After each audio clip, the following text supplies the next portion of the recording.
See, some of you are following Jesus only to the extent that he agrees with you. And then you wonder why your life isn't changing. You wonder why you are still stuck in the same destructive patterns that you've always been stuck in. You wonder why you have the same struggles that you have always had. And the reason is because you have not allowed Jesus to speak the truth into your life about you. You've not allowed him to speak the truth about who you are. See, if you want Jesus to change your life, you have to allow him to show you the problems that you have, even the ones you would rather not admit. It's just so much easier to live in denial. See, God is not going to solve a problem in your life that you do not acknowledge that you have. The truth sets you free because it reveals to you who you actually are. Not who you project to the world, not who you post about and who you put on TikTok and Snapchat and Twitter and Facebook. Not you photoshopped you, who you really are, your true self. Because it's only when you can see who you are that you can begin to dream of becoming a new you, the you God has created you to be. See, I think one of the misconceptions we have about freedom is that freedom should be easy. Freedom should be however we feel it should be. It should be just the most natural thing in the world. But the freedom that God wants for us is freedom from in order to have freedom to become. Freedom from sin, freedom from error, freedom from all that we do not want to be in order that he can make us free to become who he's created us to be. But understand, when you begin to live the reality of Jesus in your life, it will not feel natural. It will not feel easy. It will not feel comfortable. See, if you want to become a forgiving person, it doesn't happen overnight. If you want to become a forgiving person, when you've lived all of your life with bitterness and resentment, the first few times that you allow the truth of Jesus to lead you into a place where you choose to forgive, it will feel unnatural, it will feel painful, it will feel like death.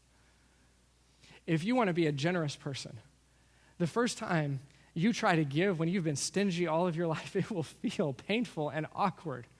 If you want to be a joyful person when you've spent years building up your own sense of despair and joylessness, then when you first try to step into the joy that Jesus has for you and you choose to be joyful because of who Jesus is in your life, that will not feel easy. It will not feel comfortable. It will feel awkward and unnatural. But if you follow that path, that is the path to freedom.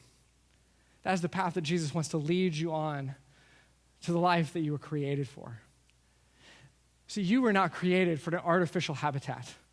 And you were not created for life under a signpost. You were created for wide open spaces. But when you run out into those spaces in freedom, understand it's not safe. And it's not easy. And it's not comfortable. See, if you want comfort and you want ease and you want safety, then live in the zoo. When you're out hunting in the wild and when you're out running the plains in the wild, see, that is far more dangerous than the zoo. It's far less comfortable than the zoo. And you're not handed your meal in front of you. See, you can't be domesticated and be free. But see, you were not created for life in the zoo. You were created for the life that God is calling to you. This life of freedom where you begin to experience the truth of Jesus in you that transforms you and leads you to the life that you were created for, fully alive and fully free. Can I tell you that my dream for us as a church is that we would be alive that is fully alive, a church that is fully alive and fully free. That we would be a church that allows the truth of Jesus to penetrate our souls and leads us increasingly on this pattern where we become who God has created us to be, and that we would be a church where people discover freedom here. The people outside of these walls would come in here and they would find freedom from sin and freedom from addiction and freedom from discouragement and freedom from despair and freedom from depression and from all the artificial habitats that we create for ourselves. And they discover the freedom that God intends for them, that God created them for. Jesus said in Luke chapter 4, he says, I came to proclaim freedom to the captives. Let's be that kind of church. Let's be the kind of church that we proclaim freedom in everywhere place that we go. In our workplace, in our homes, when people come in here, we can tell them, listen, you long for freedom. You were created for freedom, and Jesus wants to give you that freedom. He is the truth that you need, that if you live with him, if you abide in him, if you allow him to do his work in you, it will set you free. And when the Son sets you free, you will be free indeed.